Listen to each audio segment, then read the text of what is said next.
Assalamu alaikum wa rahmatullahi wa barakatuh.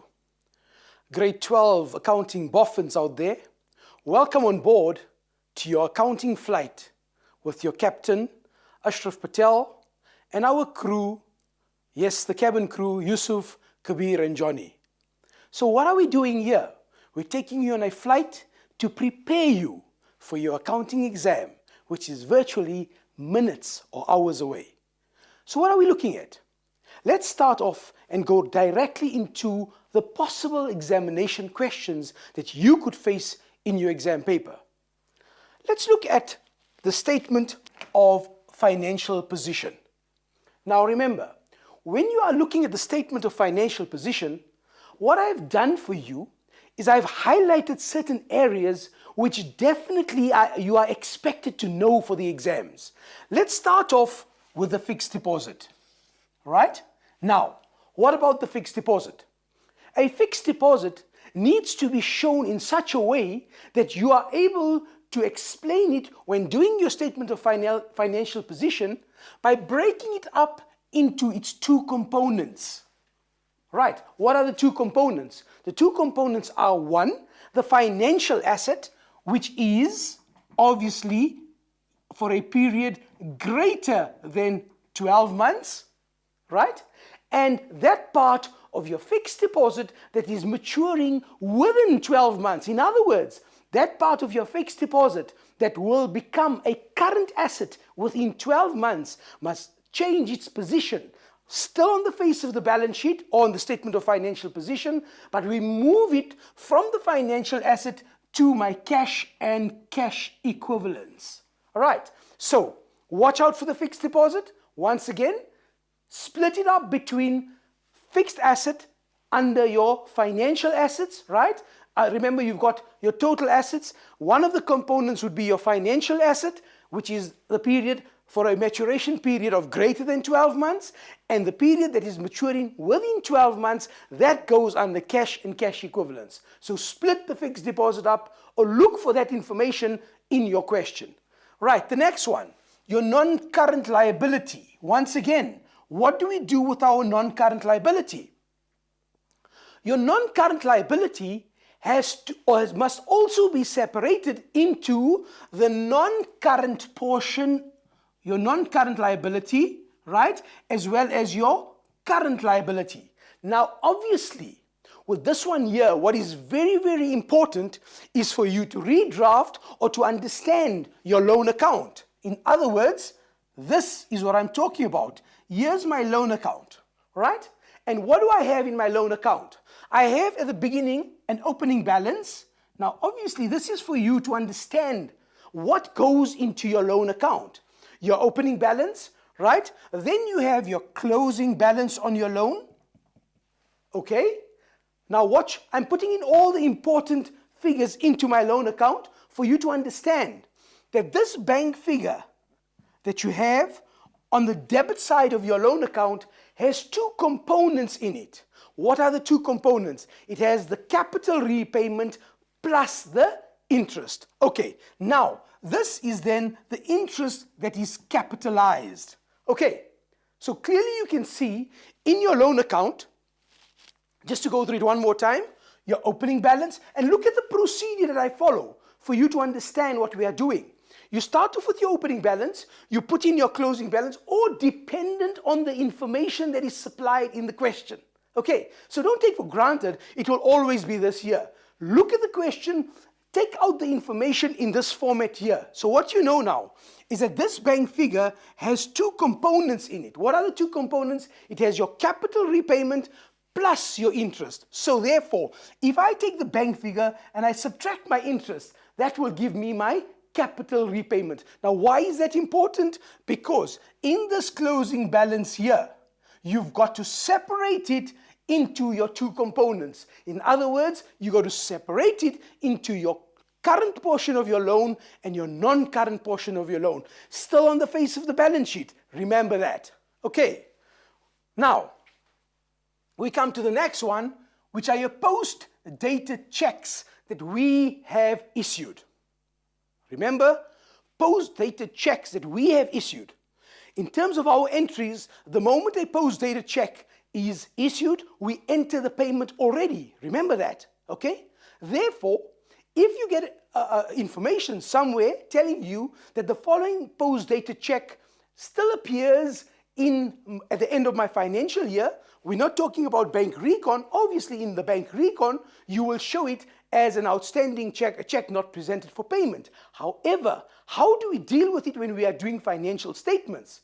When we are doing our financial statements, we will show that post-dated check, or we will do something with it. What is it that we will do to it? Watch. We will do the following.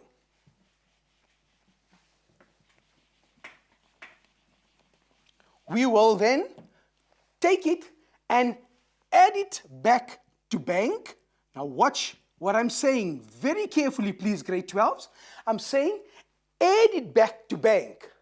And you also add it to your creditors control. Now watch. Adding back to creditors control is straightforward. What are we basically doing? We're adding it to our creditor. But when I say add to bank, it's very important that you look at the status of your bank account. Okay? Not your status, the status of the bank account. In other words, what is the bank account? Is my bank account a favorable bank balance? If my bank account is favorable, there's my, let's just get it a bit more clearer, otherwise they'll complain about my handwriting. Okay, there's my bank account. If it has a favorable bank balance and I'm adding to it, you can clearly see I am increasing my favorable bank balance. However, if my bank account is in overdraft, that means the opening balance, can you see I've changed the color for you? So when you are adding it to your bank now, you are decreasing your overdraft. You are decreasing your liability. I hope you got that. Okay. So we've done and dusted with the first three components there. The next item we'll be looking at is the buyback of shares. Now, very, very, very important. Watch how I'm stressing this particular one here, the buyback of shares. Okay, and based on that one there, what we're now going to do is we're going to just change our focus. We know it's a buyback of shares. So what we'll do now is we'll just put this one here up for you so you can see exactly what we're talking about. Right. Now here's a very, very interesting question. If you look at this question carefully, notice that you are given the number of authorized shares at the beginning of the financial period. Authorized. We all know that authorized is the maximum number of shares that the company is allowed to sell, right? Okay. If we look at our issued, what do we find? We find that at the beginning of the year, there are 3 million shares, right? And these shares were issued at the beginning of the year at 6 Rand per share. So immediately what we do now is we put in this figure here of 18 million Rand. Okay, got it?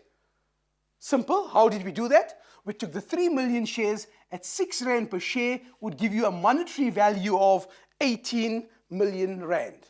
Now, if you look at that ordinary share note in front of you, you find that there's a negative 1,290,000 and you are given a closing balance of 24,510,000. So clearly, grade 12s, and I'm talking to the grade 12 accounting boffins out there, you can clearly see that obviously what had to happen is the company issued more shares, right? Now, what do we have to do? We have to determine what was the number of shares that were issued, but there seems to be something, what's going on in this question? And this is the point that I want to make you understand. If you understand this point here, I definitely would have achieved what I wanted you to achieve. Watch. after my buyback of my share, which is 1,290,000. Can you see that? The rand value of those shares. If I buy back shares, it means that those shares were bought back at the average price. Okay? Now, how do we calculate the average price? It's your shares in issue at the beginning of the year, plus the new shares that have been issued, right? You add the two, you add the number of shares, you then add the values of those shares, in other words, the rand values, you divide the rand value by the number of shares, and that will then give you the value, the average price at which those shares were bought back. Once you have determined the average price, obviously the price above the average price would go into your retained income note. But the average price would feature in your ordinary share capital note. Now, looking at this question, one very pertinent point that you must take into consideration is after you buy back shares, listen carefully please guys, after you buy back the shares and there's no further issue of shares, your average does not change. In other words, this closing balance here that you have is the average price of your shares. Okay? Okay, this means therefore, you will notice now what I've done for you. I've taken that information and I went and completed the note for you just so that you can understand exactly what is going on here. Watch this carefully now. Right, so what we did was, you took your 24,510,000 and you divided it by 3,800,000. Okay? And obviously that gave you your average price of your shares. I repeat, you took your closing balance of 24,510,000 and you divided it by the number of shares, which was a given 3,800,000. That then gave you the average price of your shares, okay? That was the average price per share. Now remember, when we buy back those shares, it is in the ordinary share capital note that we indicate the average price. So this 1,290,000 is the average price. Therefore, once you've determined that value, you take the rand value of that, which is 6.45 rand, right? And obviously, if you divide 1,290,000 by 6.45 rand, it's going to give you this value here of the number of shares, which is 200,000. Okay, now just watch what the examiner did here. You are used to a question where you are given the issue of the shares, you have to then work out the average price to determine the buyback. There's just a slightly different way of examining this particular concept. Right, okay. Once we have this here, it means that if you had 3 million shares at the beginning of your financial year, okay, there's your 3 million shares at the beginning of the financial year, you bought back 200,000 and you are left with 3,800,000, I'm talking of number of shares at the end of the year. This therefore means you now have to work backwards. So obviously, you'll take the 3,800,000 plus the 200,000, reverse operation will tell you you had 4 million shares and now you had 3 million at the beginning. So clearly this 1 million would be the number of new shares that were issued during the financial year. Okay, and then obviously using the same operation here, you work your balancing figure or your missing figure will be the number of shares that have been issued.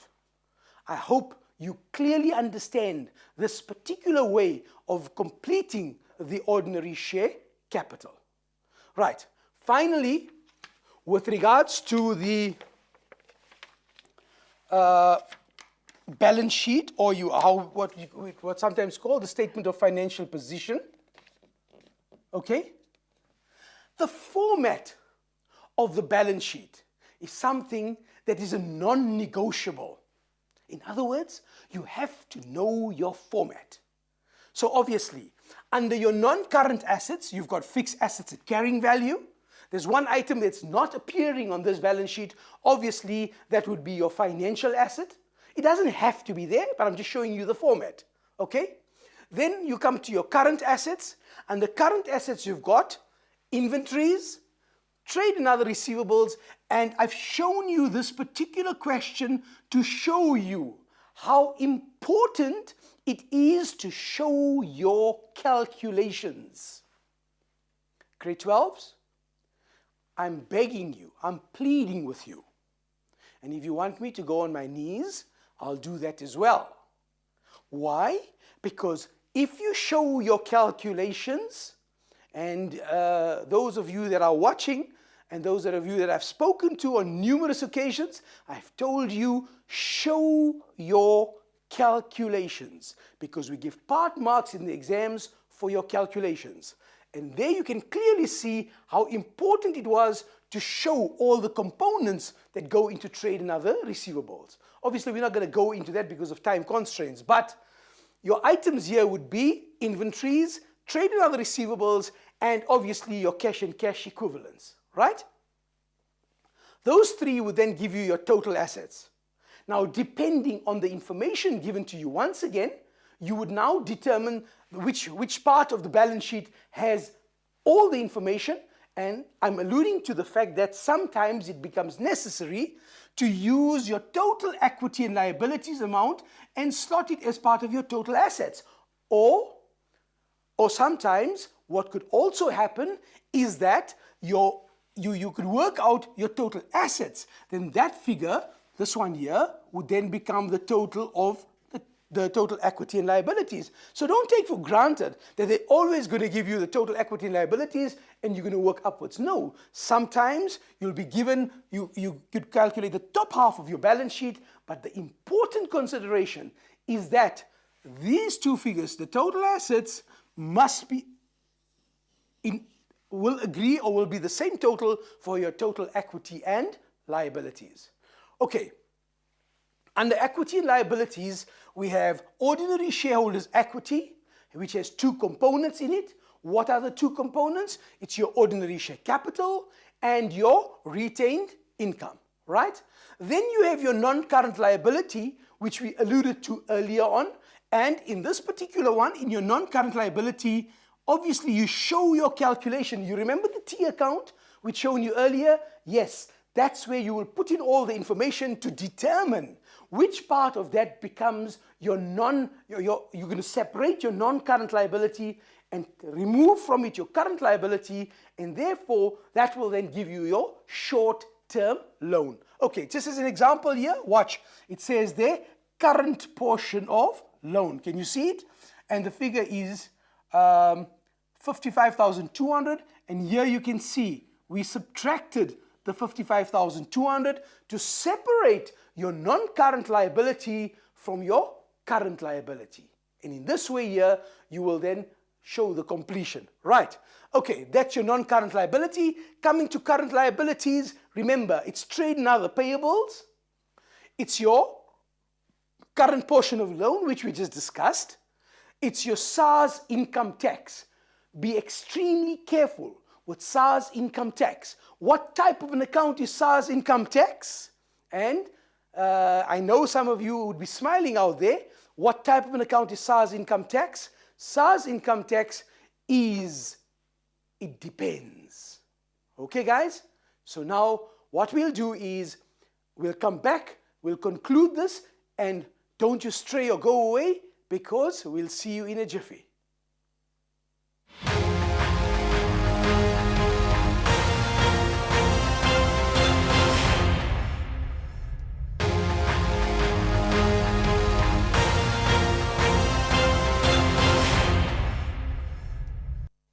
Welcome back, grade 12s. I'm sure you took a quick breather and you're focused like you've never been focused before. Right, back to the accounting. Right, we were busy with the SARS income tax, and I said, be very, very mindful of this particular account. And the reason being, if you look at your SARS income tax, and you are given a figure, for example, of 250,000 Rand. Now be careful.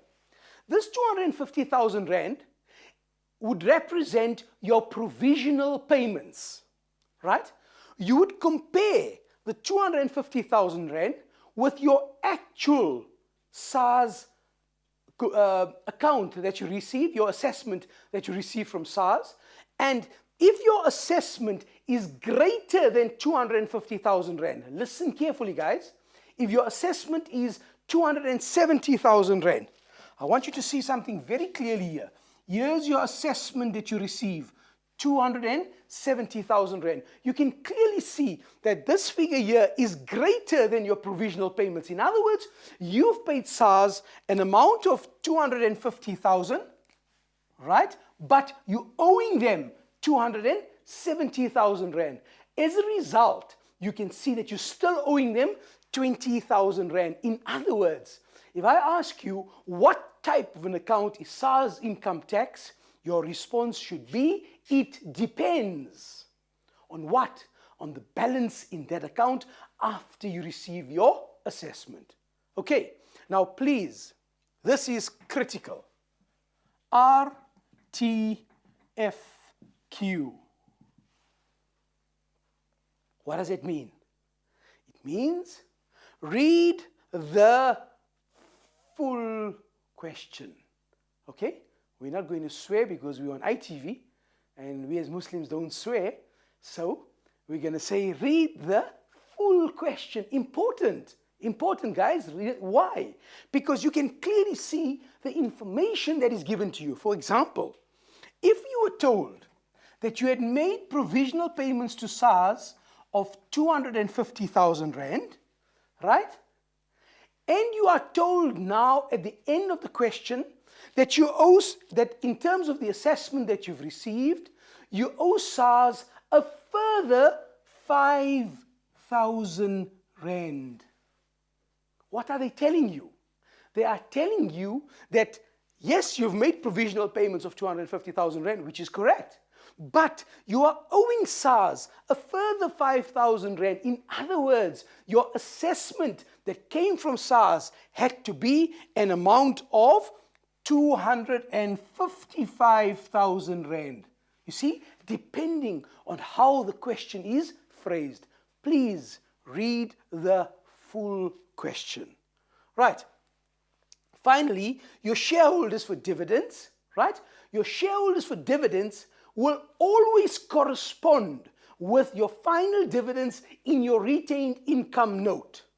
In other words, if you want to verify this particular figure, shareholders for dividends, if you are doing the note for retained income, then refer to your note for retained income, and that final dividend in your retained income note will always correspond with your shareholders for dividends. Okay, so that's what when we're talking about the balance sheet, these were pertinent items that needed to be discussed. Please concentrate on these and make sure you understand them. Okay, let's move on now. We're going on now to the cash flow statement. And yes, you know that definitely if you look at every grade 12 exam, you would find that there is something on the cash flow statement. Now, when you are doing your question on the cash flow statement, you need to know what are your operating activities, what are your financing activities, what are your investing activities. You need to know. Obviously, I told you, like I said early on, due to time constraints, we can't go through every one of those, right? When you are looking at your changes in your working capital, right? I'm going to teach you two words, right? I'm going to teach you the German word and I'm going to teach you the French word, right? My cabin crew are smiling at me because are we doing accounting or are we doing languages here? Okay, this first one here that says AIULIG.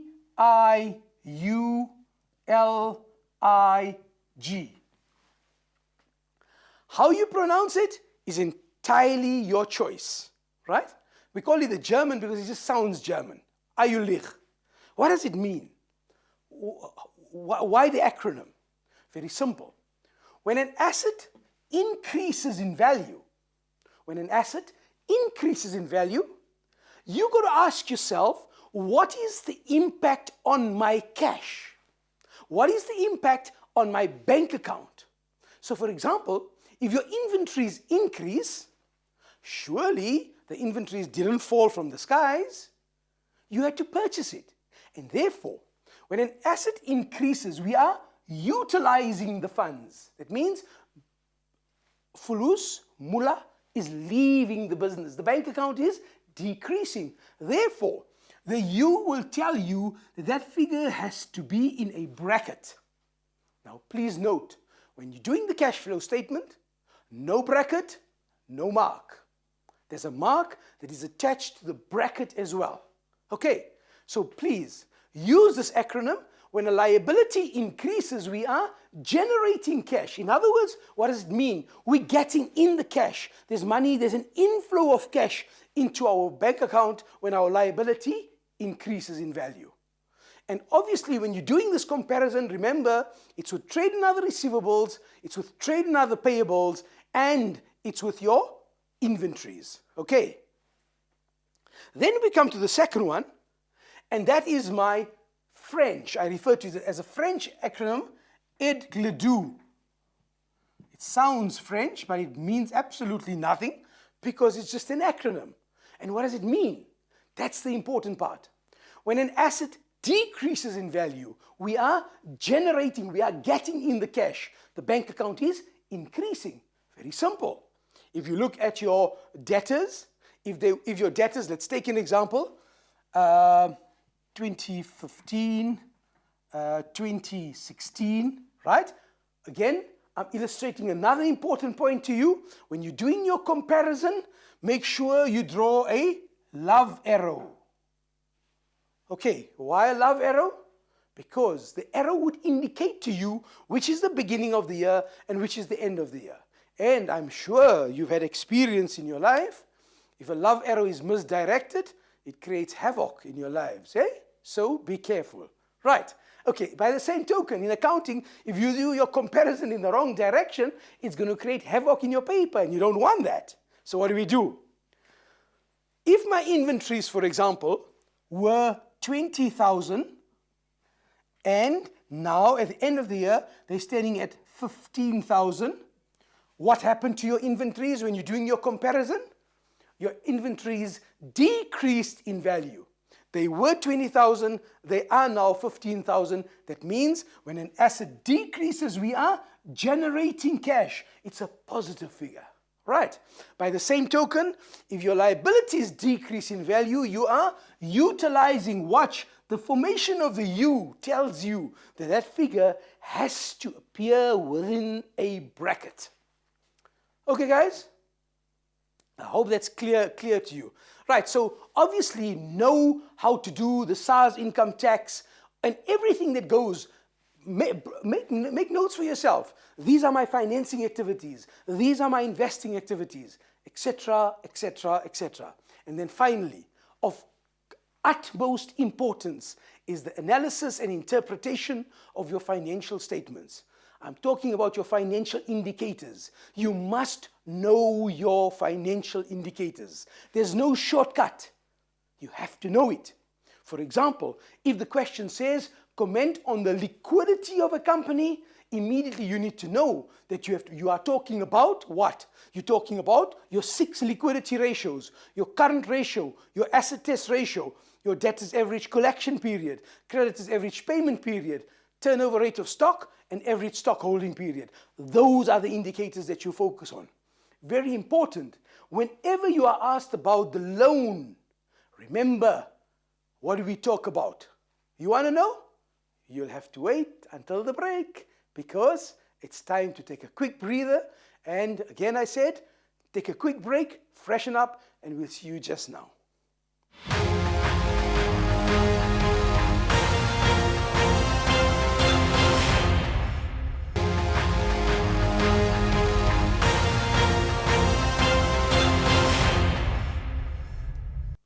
Welcome back, grade 12s.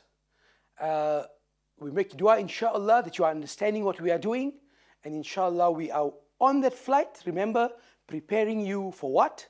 For inshallah, for that A in accounting, inshallah. Okay. Now, I said, as I alluded to earlier on, just before the break, I said that if the question makes reference to a loan, how do you answer a question of that nature? Very simple. Remember, we're talking financial indicators, right?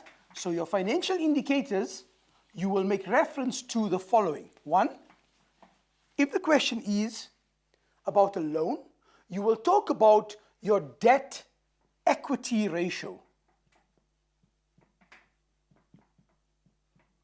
Okay? And remember, with the debt equity ratio, you're going to talk about whether the company is highly geared or lowly geared, right? Obviously, you need to know the debt equity ratio, right? It's your non-current liabilities is to shareholders' equity. So it's your non-current liabilities is to shareholders' equity. And then you got to comment on whether the company is highly geared or lowly geared. All right. Now, the second part of that comment, because they tell you, quote 2 financial indicators. The next one that you look at is your ROTCE, your return on total capital employed. And what do you compare it to? You compare your ROTCE to your interest rate. For example, there's a call, yeah, okay.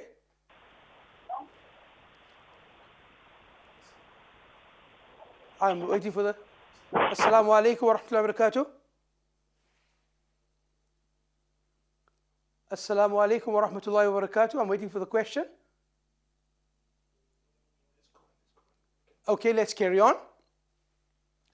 So, you will compare your ROTCE to your interest rate. Let's take an example. If my ROTCE is 18% and my interest rate is 15%, because we said it's greater, we will refer to this as positive gearing. In other words, what are we saying?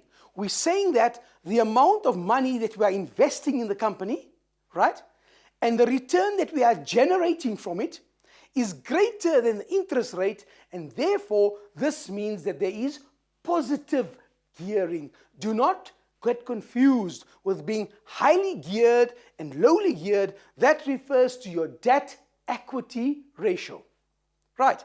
But on the other hand, if your interest rate is greater than your ROTCE, for example, let's do that. The interest rate is 20% and your ROTCE is 14%.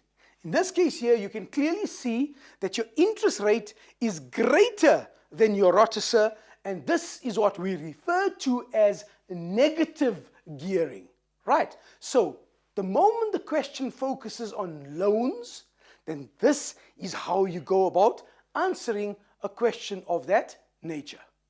I hope, and obviously you need to know all your other financial indicators. Please, grade 12s, a humble appeal to you. Make sure that you know your financial indicators. Make sure that you are able to explain, compare, and explain. If you are given 2 companies, compare the 2 companies. If you are given 1 company with 2 years, then compare the trend from the beginning of the year to the end of the year, right? Another very important indicator is your dividend payout policy.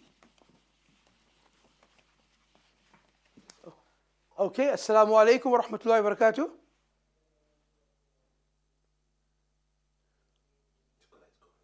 Okay, I think, all right, let's carry on. Okay, we were talking about the dividend payout policy, right? In this particular indicator, you're going to take your dividend per share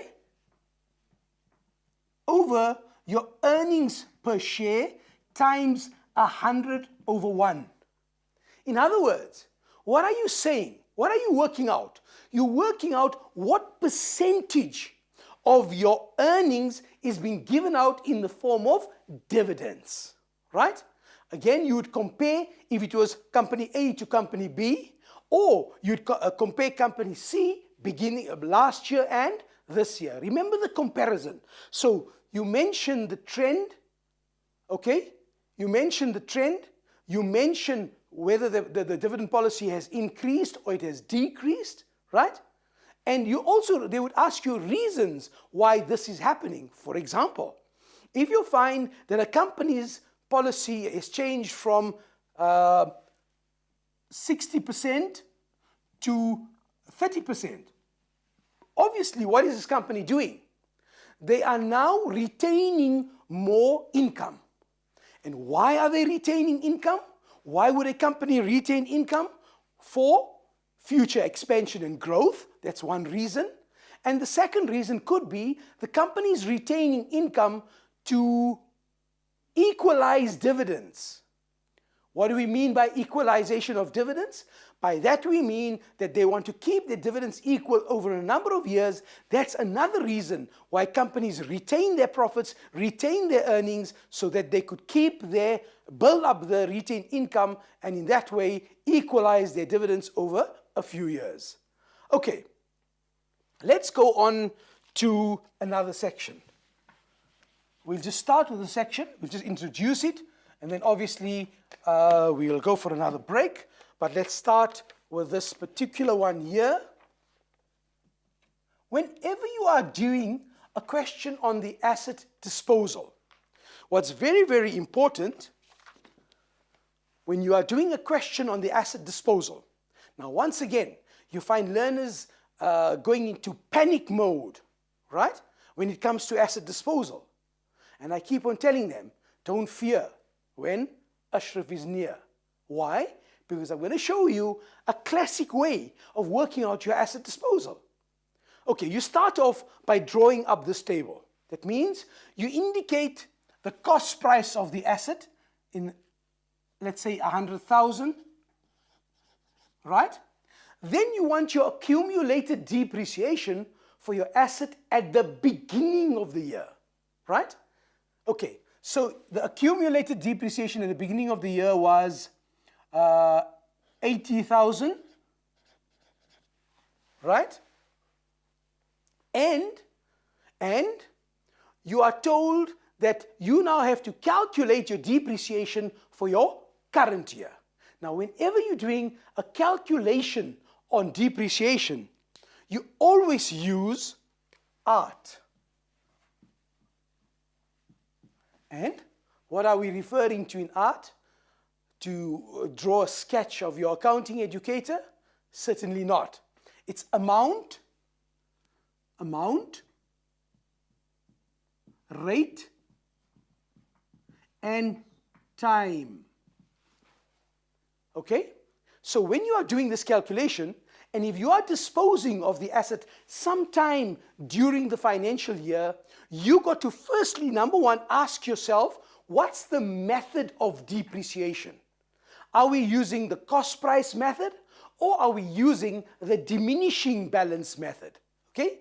Cost price is easy, you work with the cost price, and diminishing balance, you work with the carrying value.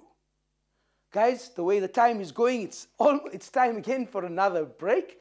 Please, guys, I think we've got one more segment after this. So take a quick breather, have a quick sip of a coffee or something, shake yourselves together, and we'll see you just now.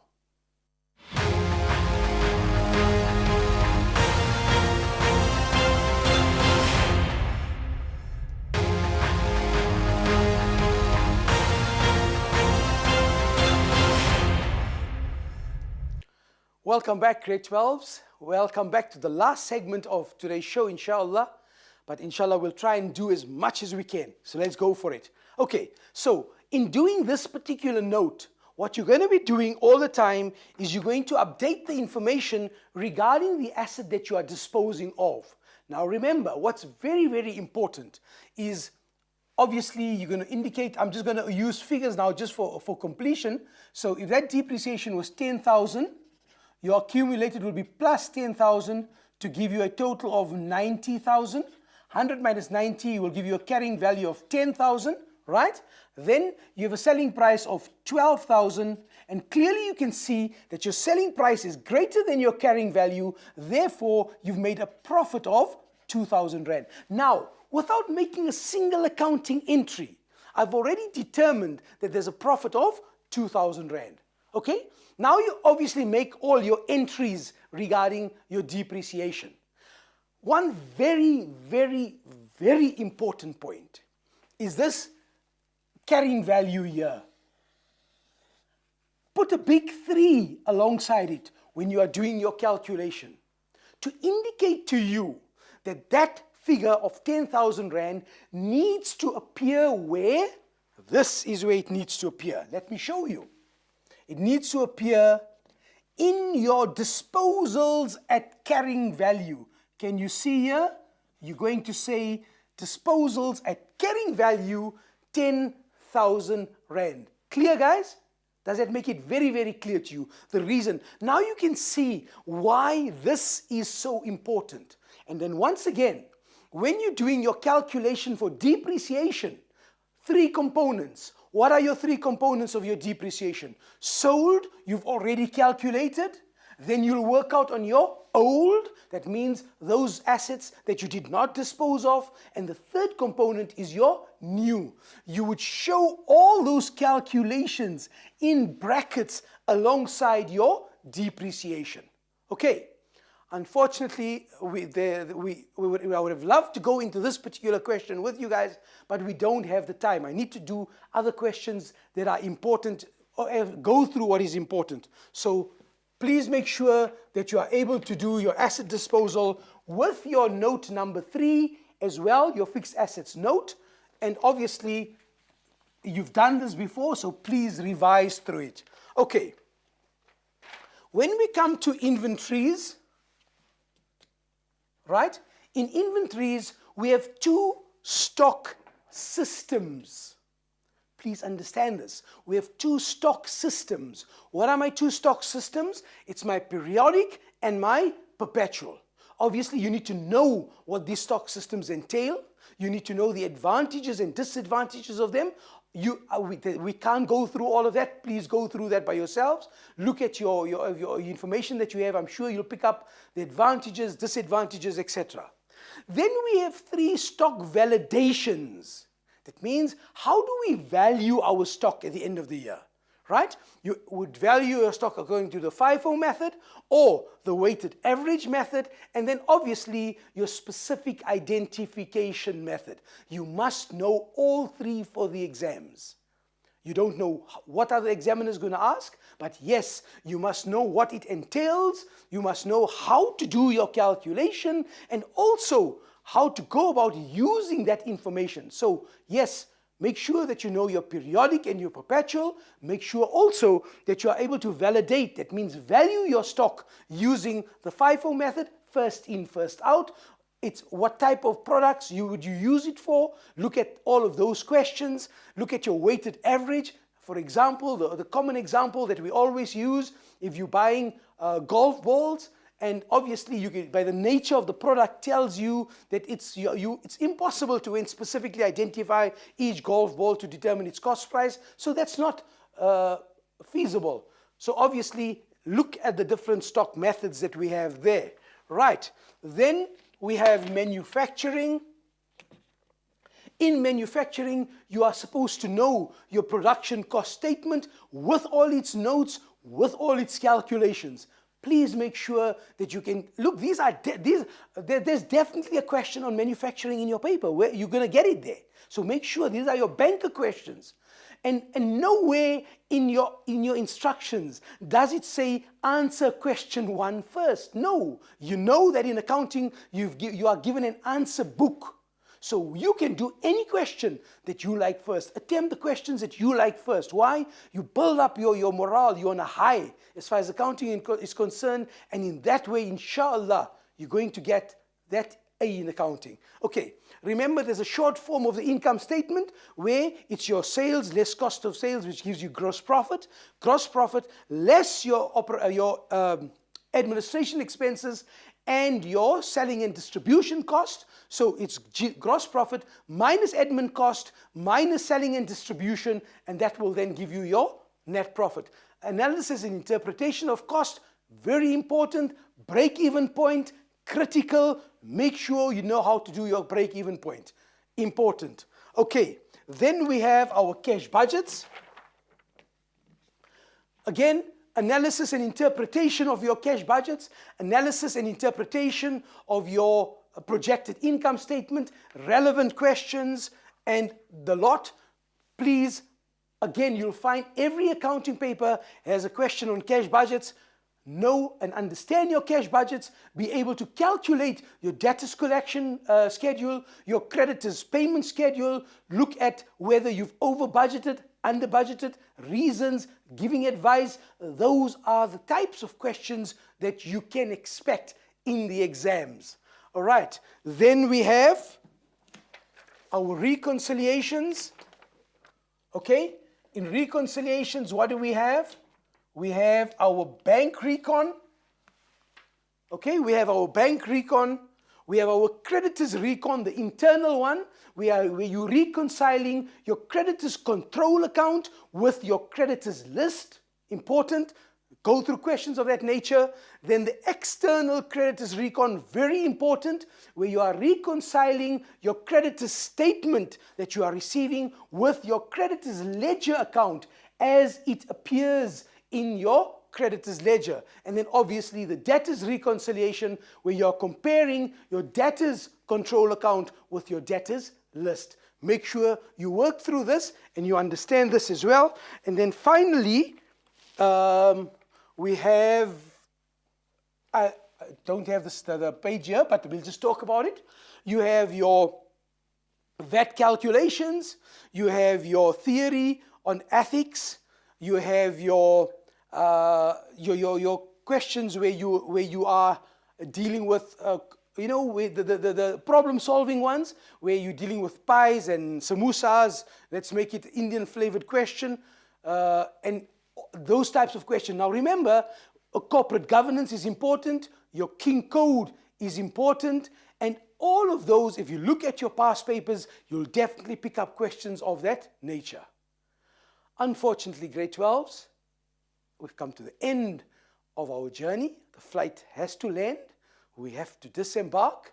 But before we're doing that, we would like to say, inshallah, thumma inshallah, we make dua to Allah Azza wa Jal that He crowns all your efforts with success. And yes, from your captain and from your crew, we would like to wish you the best in your exams. We make dua that Allah Ta'ala becomes the light of your pens, inshallah, makes it easy for you, and inshallah, aim for the moon. If you don't get there, definitely you're going to be a shining star, an accounting shining star. Fi amanillah. Assalamu alaikum wa rahmatullahi wa barakatuh.